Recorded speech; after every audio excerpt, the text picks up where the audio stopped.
Or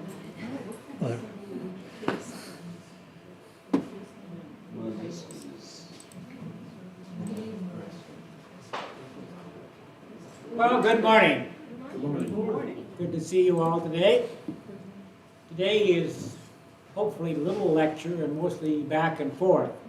But as we do have our back and forth, unless you speak really loud, I'm liable to repeat what you say so they can pick it up on the broadcast. Today we're going to talk mostly about the ELCA, and whatever other questions you have, that's fine. When we concluded last time, we mostly talked about the creation of the ELCA. The ELCA, the Evangelical Lutheran Church in America, was created in 1988. January 1st is the official date. It came about as discussions between the Lutheran Church in America, the LCA, the American Lutheran Church, the ALC, and the Association of Evangelical Lutheran Congregations, which was basically the congregations and pastors and so forth that broke off from Missouri Synod and formed their own association. So the two larger churches, the LCA, which was the largest, mostly strong area in the eastern coast and Pennsylvania and so forth, but throughout the whole country. And the ALC, which was strongly in the Midwest, but also throughout the whole country. Each of those had well over 2 million members. And then the third one, the Association of Evangelical Lutheran Churches, the offshoot of Missouri Synod, they had about 100,000, a bit more than 100,000 members. So those three synods came together to create a new church, the Evangelical Lutheran Church in America. And it was headquartered in Chicago. And their first bishop was Bishop Herbert Chilstrom, who had been the bishop of the Minnesota Synod of the Lutheran Church in America prior to the creation of the ELCA. So the ELCA got started in that way, and so it's a product of basically the old Germans and the Finns and the Swedes and the Happy Danes came together to form the LCA. And the ALC was made up of the Norwegians, the Germans, and the Sad Danes. So those two larger churches joined with the Association of Evangelical Lutheran Churches, and they created a new Lutheran church.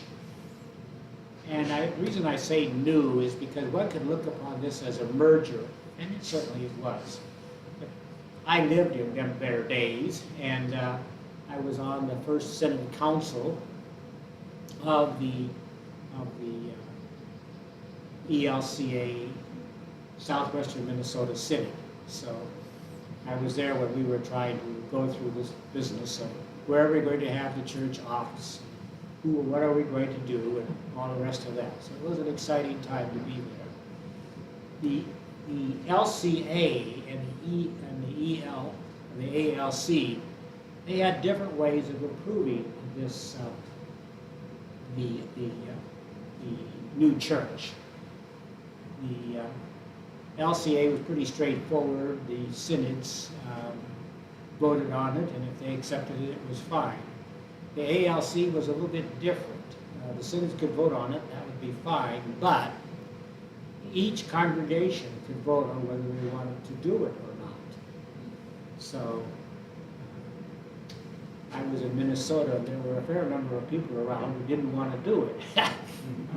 So we had quite the discussion even in our congregation, although the congregation I was in did approve of doing it about 60-40. So,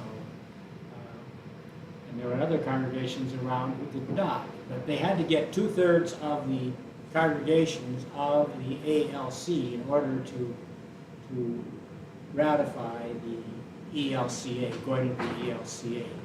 And they got that, and so the ELCA came about. So now, its first years, it was trying to identify itself, trying to figure out what it's going to do about ecumenical relations, what it was going to do about world missions, so forth and so on. So those were organizational times. There was a big drop-off in money supporting the larger church, so they had to adjust their structures according to the budgetary realities that were existent. So, and in the process of that, the ELCA developed its own definition of the church. We'll look at it a little bit later, but they said the church is one church with three expressions. There is the congregation, the synod, and the nationwide structure, nationwide.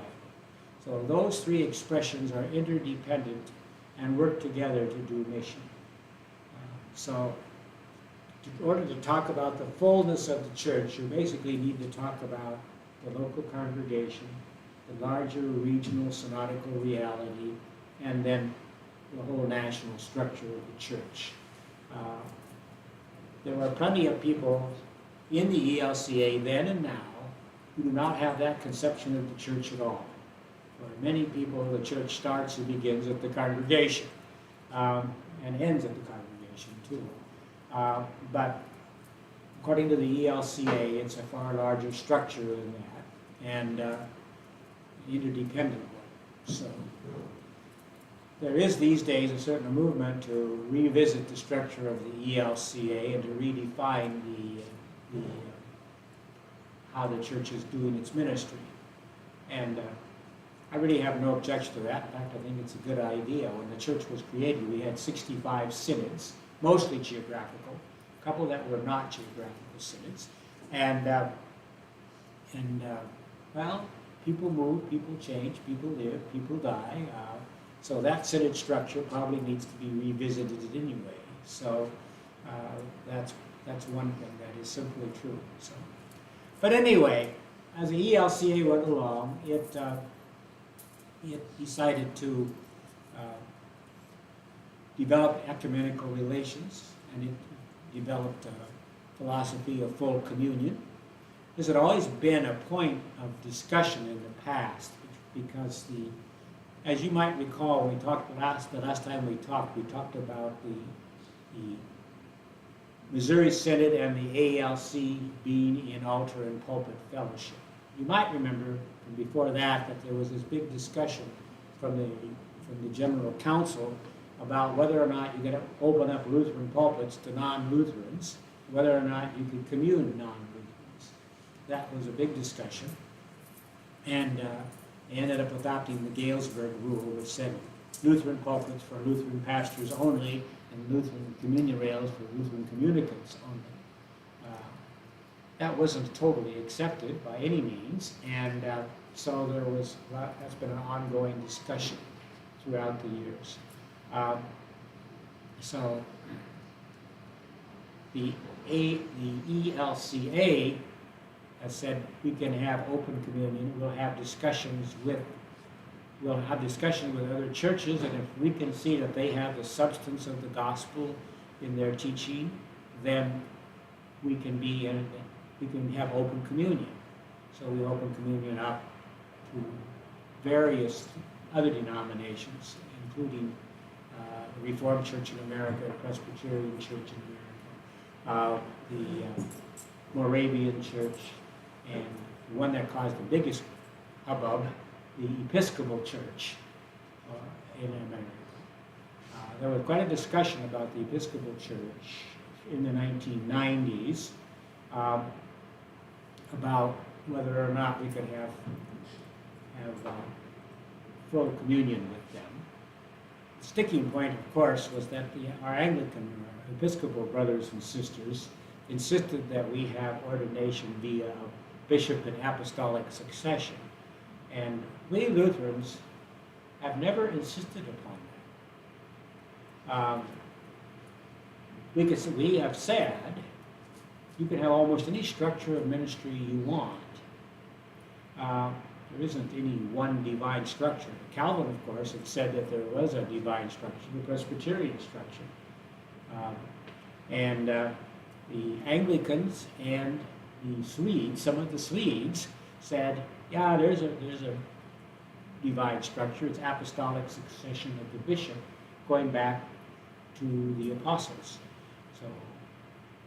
So there was a lot of debate about that, and there formed a group called Word Alone that was much opposed to this Anglican imposition, so to speak, and so they organized a resistance, and eventually that organized resistance led to the creation of a new Lutheran denomination, Lutheran Churches in Mission for Christ, which is very, very congregational, but it's also very much opposed to that fellowship. So that was in the 1990s and in the early 2000s. The ELCA did declare open communion with the Episcopals. And the next major event, of course, was the ordination of practicing gays and lesbians to the ministry. That was a long debate about that, and in the year 2000, I managed to go to about 5 national assemblies in a row, more or less by accident. It wasn't by plan. I just happened to be there because my wife or someone else that I knew was there, and they had vacancies every once in a while, and so if someone left, I got to go in and be a voting member. So I was elected a couple of times and served in that capacities other times. So I was in for all those debates about the sexuality issues. So in 2009, the ELCA did vote to ordain people, gay and lesbian people, and that caused quite a hubbub. Ended up with about 500 congregations leaving the ELCA, and many of them went to the LCMC, and some of them went to form the North American Lutheran Church. So that's one of the things that almost always happens when you have mergers, is there's going to be somebody who doesn't like it. And if you're going to do something controversial, we Lutherans are quite good at splitting off from each other. I remember hearing a joke once about, in Minnesota, they found a Norwegian Robinson Crusoe. And they were talking to this man who lived by himself for 20 years or so. And he said, this is my church now that I worship in, that I make. That's the church that I left long ago. So that's kind of how we Lutherans are. But anyway, roughly bringing you kind of up to date. So now let's talk about any questions you might have.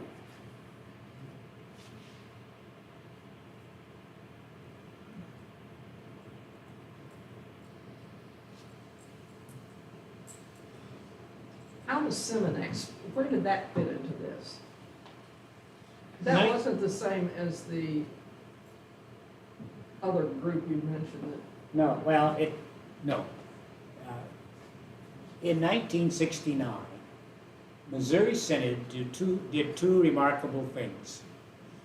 Number one, they voted to have altar and pulpit fellowship with the ALC. Number two, they elected Jacob Preuss as their president. Now, Jacob Preuss was not a German, actually. He was a Norwegian. But his little Norwegian synod had joined Missouri Synod. And there were a number of people in Missouri Synod that were not happy with the direction that Missouri Synod was going under Oliver Harms, who was their national president.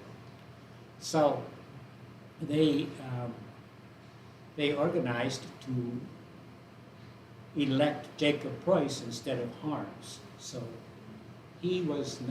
Harms was defeated and Jacob Preuss came in. Jacob Preuss was very, very conservative.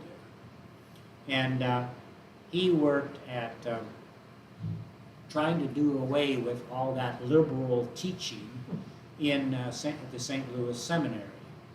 St. Louis had two seminaries, Springfield at that time, the more practical one, and the more intellectual one, so to speak, Concordia in St. Louis. And so the president of Concordia St. Louis was a man named Teachin, and he was very much in favor of form critical studies and all the rest of Scripture. And he and Preuss, of course, did not get along. And Preuss said, "You're teaching wrongly," and so he suspended teaching. When he did that, a number of the faculty and a number of the students said, "We're out of here, we're leaving." So they said, "We're going to form a seminary in exile." So they went over to Eden Seminary at the beginning, which was a UCC seminary. And eventually they ended up at LSTC in Chicago. And so that was Seminex. So some of the students who had been at Concordia and some of them who had, some of the faculty that migrated and left and formed the seminary in exile. Eventually, Seminex basically was absorbed into LSTC. There are a number of pastors that come out of Seminex that are on the ELCA. I had a good friend, Fred Ringstorff, who was an ELCA in the ELCA. He talked about their walkout. But that's where Seminex came from. Yeah. You mentioned the full communion issue. For us now, does that include the Methodists? Yeah, the Methodists, they've had further discussions and approved of being in full communion with the Methodists as well. And I don't understand about the pastors of the Episcopal Church. What do you mean about the apostolic succession? Apostolic succession? Well, those who believe, and the Anglicans do this very strongly, they believe that a bishop is the only one who can ordain. Bishops were, when Paul and Peter went around and founded churches, they selected people to lead in the area because they had other things to do. So the people they selected got their ordination from the apostles. And so you keep track of who ordained who. Because, and in the 200s, there was a man named Irenaeus who was fighting against a heresy of Marcion. Marcion was an interesting heretic. He believed there were two gods, God of the Old Testament and God of the New Testament. and Irenaeus Marcion was very popular, by the way, around the year 150, around there. So there were probably more Marcionite congregations than there were Orthodox. He was very popular. Irenaeus was fighting against him, and Irenaeus said that you're wrong, Marcion, because you're not teaching what the apostles taught. You were not ordained by someone in the apostolic succession of what the apostles taught. So he's the first one that came forth with the idea of apostolic succession, that the pastor or a bishop, either one, has hands laid upon them, set aside for the office of ministry, by someone who that was done to them from the apostles. And so you keep track of all of these apostolic successions, from one bishop to another to a pastor. So the Anglicans, since they did not have a confession of faith, like the Lutherans did, like the Oxford Confession, the Anglicans had the 39 articles, but they were far vaguer than for example, the Augsburg Confession, and you don't necessarily have to hold to them. Lutherans are a little more stubborn about that. So the way the Anglicans have guaranteed the authenticity of the gospel to say our bishops are in apostolic succession. So they are the keepers of the gospel, so to speak, or the proclaimers of the gospel. And they are the ones who can ordain. They're the only ones that do it. And so, and it so happened that when the Swedes converted to becoming Lutherans, their bishops converted, becoming Lutherans. So they brought with them, they believe, apostolic succession. And that's why the Swedish Lutherans are quite strong about their bishops and apostles. So they and the Anglicans got along fine with that. But some of the Germans and the rest said, you know, if you look at our teachings, we don't have to have ordination. For example, by a bishop. For example, when I was ordained, they asked me who I wanted to ordain me. And I picked the pastor who had been my mentor when I was in high school. He came back and he ordained me. He was authorized by the bishop to do it. There was no bishop at my ordination. The dean of the faculty at Luther Seminary was there, and he said, well, Harvey, if you need that green gas of apostolic succession, I've been ordained in. So,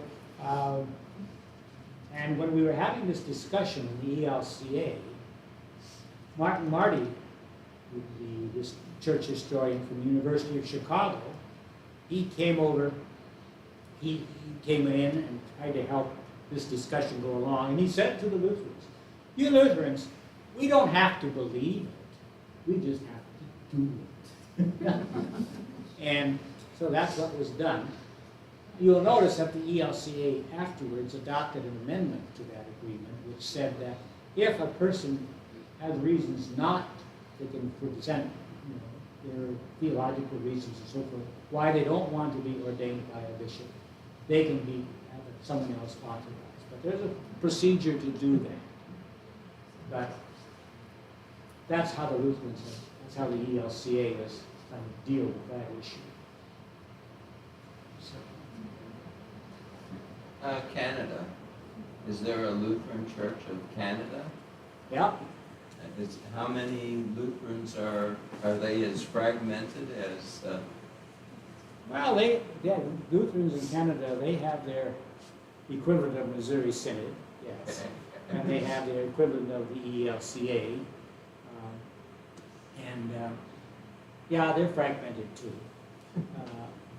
Is there any thought of merger between the two countries? I doubt it. There hasn't been any great discussions. The Canadians, it wasn't just that the Americans wanted to be just Americans, so to speak, but the Canadians wanted that too. My son-in-law actually was a member of the Evangelical Lutheran Church in Canada. He was a pastor up in Calgary for 12 years. He went there 12 years. He's 9 years as pastor. And it's not that much different from the ELC. Did it commence on January 1st of 1988? I don't think so. I have to go back. I don't know that much about Canadian. I thought living in Minnesota. No, that border's pretty strong.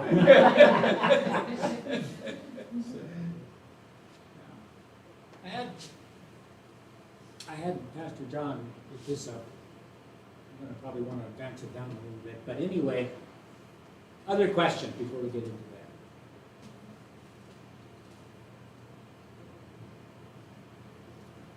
Well, I'm going to talk a little bit about Book of Concord, and then we'll talk about that. This is the Book of Concord. This is the book that all your pastors say they've read, and that it's informative of their theology. Yeah, they say that. Oh, well, it was a requirement at seminary in my day. You had to read the Book of Concord, and you had to sign a piece of paper saying you had done it. So, I don't want to badmouth the Book of Concord.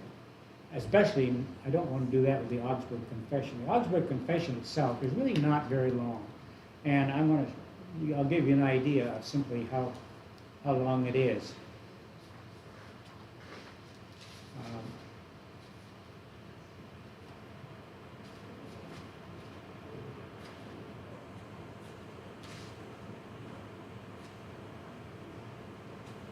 It's got 28 articles. This is it. And that's actually, it has both the Latin text and the German text. So it's half this size in reality. So it's not long. It was adopted in 1530. Now, it is full of wonderful proclamation. I am quite happy to say that I would uphold the Augsburg Confession, and I hold it dear. It informs my faith. It expresses my faith. I'll just read you the title of the articles. The first one is concerning God. And it's too long for me to read that one. I'm going to go into one of those shorter ones just to show you what they do with it. But anyway, it says we believe in one God. Second one talks about original sin. And people get scared from original sin, but original sin basically is saying that sin has been part of the human condition ever since there's been human beings. And we not only have it, but we raise people up in it, and it's part of our reality. So,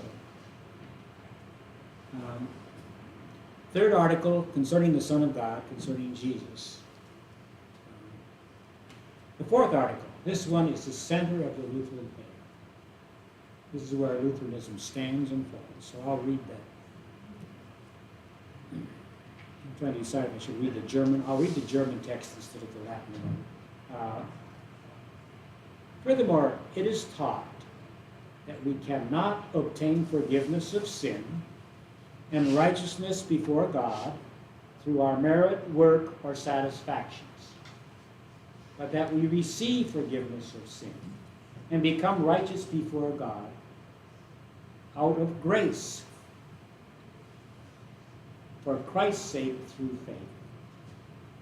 We believe that Christ has suffered for us, and that for his sake our sin is forgiven, and righteousness and eternal life are given to us. For God will regard and reckon faith as righteousness in his sight, as Paul says in Romans 3 and 4. So, that's the center of the Lutheran belief. We believe we are saved by God's grace through Jesus Christ, and not through our works. That is the center. This article is also good in the fact that it doesn't have any what I call anathemas. Often in the Augsburg Confession, they will say what we believe, and then they will say what we condemn. Well, in this one, you don't see any condemnations. You just see what we believe. And it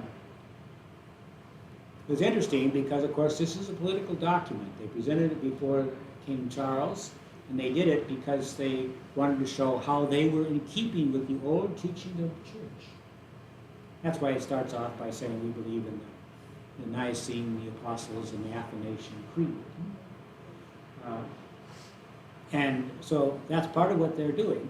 And they're also trying to say we're rejecting those people who are rejecting the old teachings of the church. So,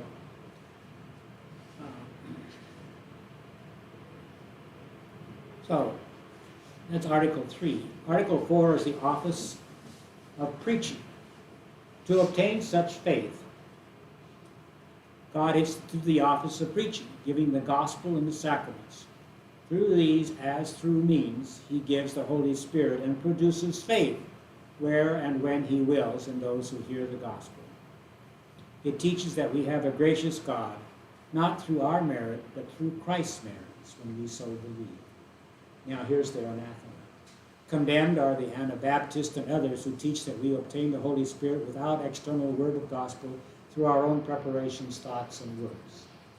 So what are they doing? They're saying God uses the gospel, the good news of Christ, to bring about faith.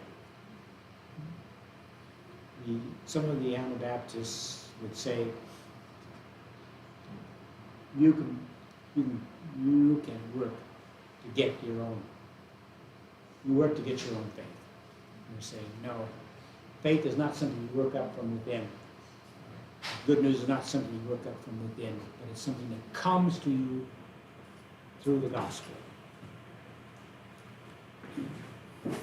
In Article 6, concerning new obedience, it's taught such faith should yield good fruit and good works, and a person must do such good works as God commanded for God's sake, but not place trust in them, as if thereby to earn the grace of God. Article 7, concerning the church. This is a Lutheran understanding of what the church is. It'll fit in with what they say here. It's also taught at all times and all places there must be and remain one holy Christian church. It is the assembly of believers among whom the gospel is purely preached and the holy sacraments are administered according to the gospel. So what is a church? It's preaching and sacrament. People, preaching, and sacraments. That's what the church is. What it says is interesting because a whole lot it doesn't say the church is. So it's not an organization, for example. So what is the church? It's the assembly of all believers and saints. Article 9, concerning baptism. Baptism is necessary, grace is offered through it. That one should also baptize children, who through such baptism are entrusted to God and become pleasing to Him. Rejected, therefore, are the Anabaptists who teach the baptism of children is not right. So you can see what they're saying. Okay. So I just wanted to point out that when we say that we believe the Augsburg Confession, that it informs our theology, you can see in many ways that it doesn't. Proclamation of God's message is both law and gospel, revealing judgment and mercy through word and deed. Beginning with the word and the word in creation, continuing in history, of Israel, centering in Christ. And so we believe the word because it's inspired by God's Spirit speaking through the authors. That's quite different than saying that He literally inspired every single word. And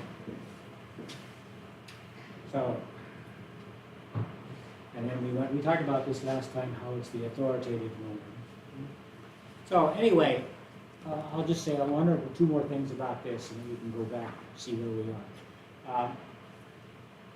Basically, all of the other Lutheran confessions in this book are in some way or other explications of this Augsburg Confession. That's what they are. This contains the Augsburg Confession. Melanchthon got busy and wrote an apology to the Augsburg Confession. That was just not long after it was written, because it was rejected by King Charles.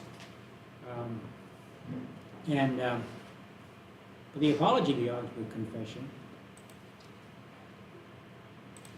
goes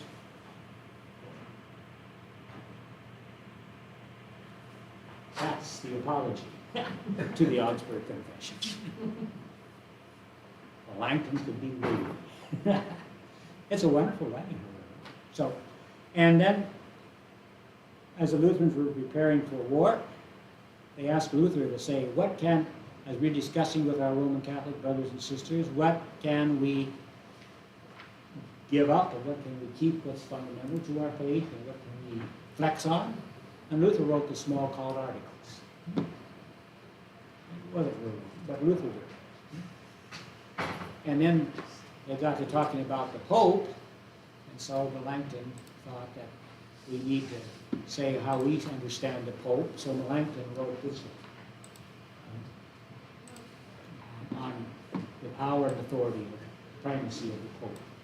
So, Then you have Luther's small catechism, which all of you learned when you were in confirmation, right? Sure didn't.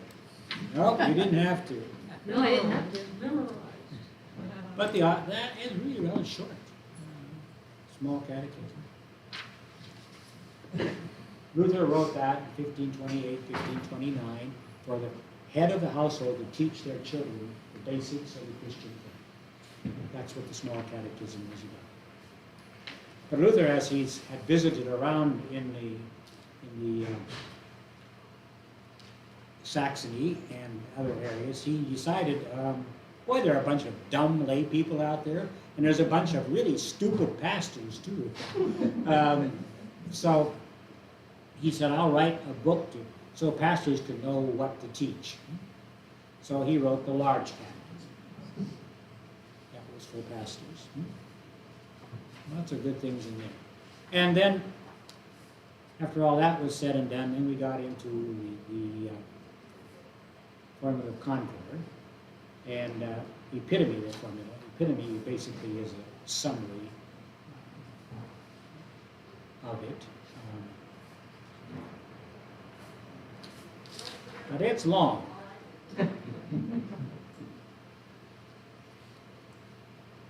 A lot of this stuff is biblical references and so forth. But here's the epitome and a solid declaration of the formula of concord. So, anyway, questions, comments? Maybe you should teach a class on the Augsburg Confession. Well, I think it's a wonderful thing. I mean, it's not perfect by any means. I mean, of course, nothing we say or do is going to be very perfect either. So. But yes, it's a wonderful document. Yes. You wouldn't have to do all of it because the first articles, about the last 7 or 8 articles, are abuses of that day and of that time that they're responding to, how they do the Mass, and so forth. There are some theological nuggets in that, but it's mostly present day issues at that time. But those first articles, those first 18, 19 articles, they express the faith in very clear ways. So it's not necessarily a burden. It can actually be a joy to say, yes, I believe the Augsburg Confession.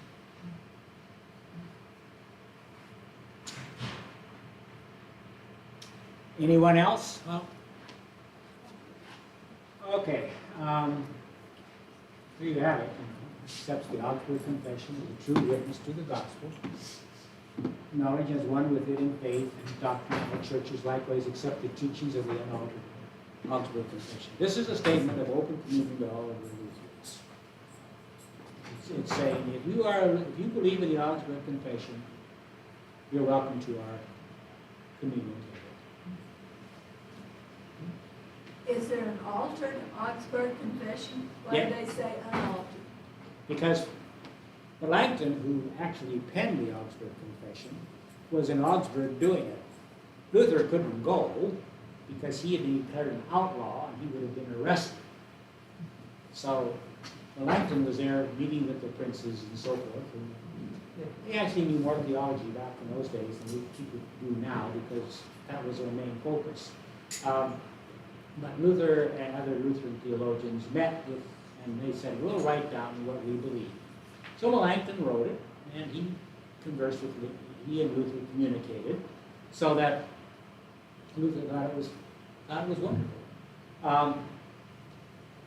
As time went on, Melanchthon said, this is kind of my confession, I wrote it, so, and we're not getting along very well with the Reformed and the Presbyterians and the Swiss and the Dutch, and so maybe we could move more in their direction.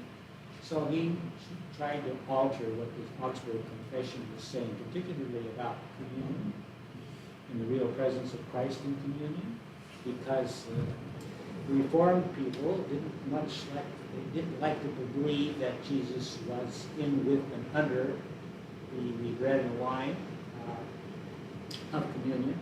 So Melanchthon altered it at several points to be more ecumenical towards was the Reform. And this is why the Lutherans say, no, we don't agree with that. So we're going to go say you have to do the original one in 1530 because that's what we agree with.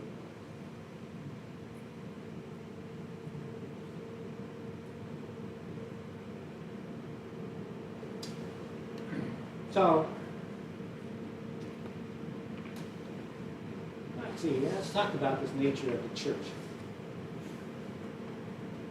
Church, one Holy Catholic Apostolic Church. You can see the ELC has been a little bit different. It exists as an inclusive fellowship and as a local congregations gathered for worship and Christian service. This is an aspect of the church that the ELCA has been particularly stronger at talking about. That it's all right to have the right belief, but you also got to act. You need to act in service and care for others. So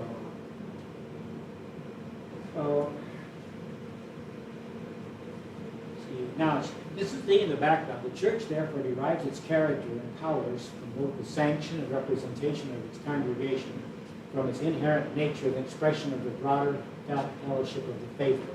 So they're trying to talk about the church is not just a local congregation, but it's a larger fellowship. It's a larger group of people. It's in historic continuity with the communion of saints.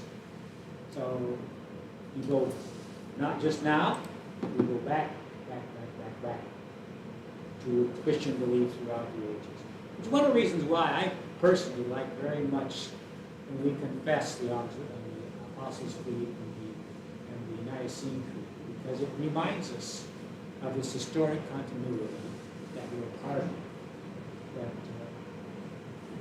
this has been going on since 326 AD. So,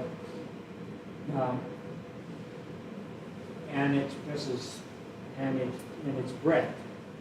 One of the things I like when I go to communion is I kneel at the altar. My mind is brought me back to Nigeria. We used to have students, we had this big, long altar ring. We stuck in this very narrow closet. It was quite a job to get it out.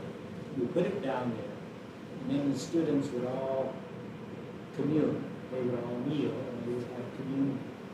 And so when I think about the communion of saints, I think of the people next to me. I also think of those people who are kneeling at the altar rail in Dashen, Adamawa State, Nigeria.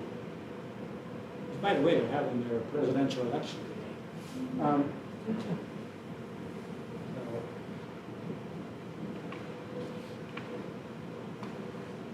Okay.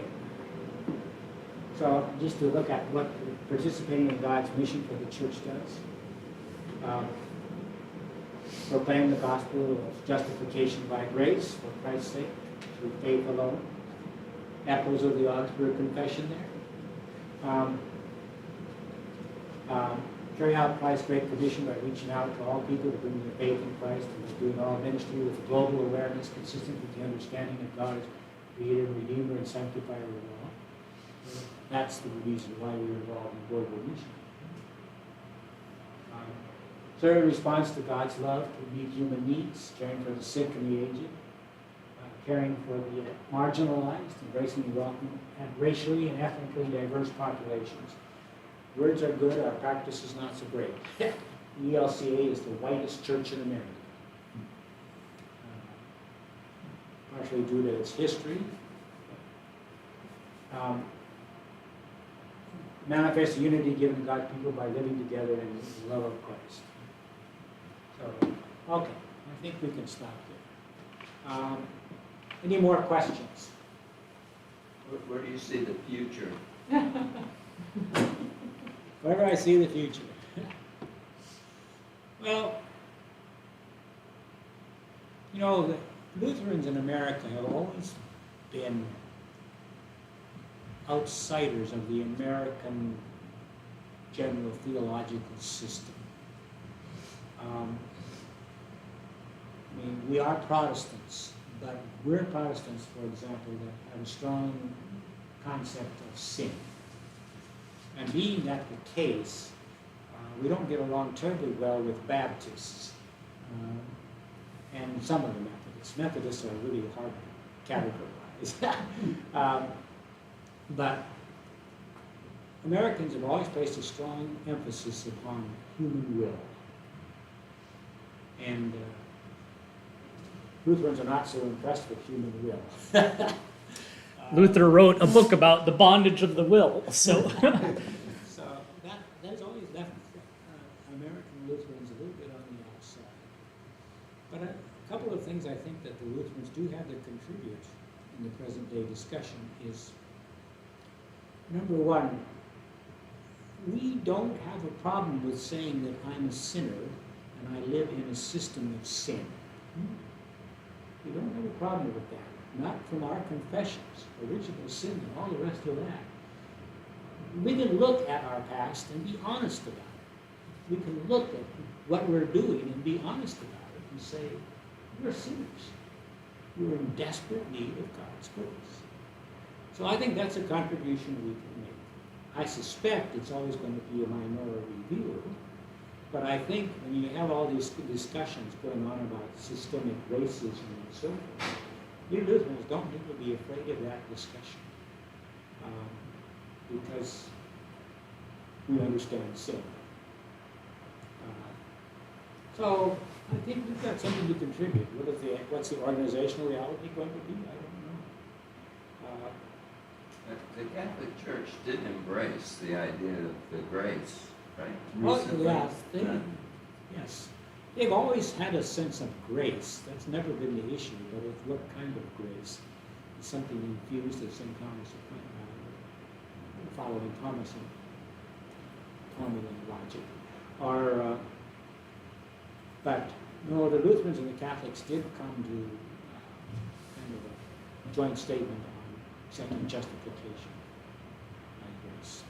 Well, that document articulates the areas in which we agree, but it does also articulate the areas in which we do not have agreement. So we're talking well, and we're figuring out how to work together better, but that's where that's at.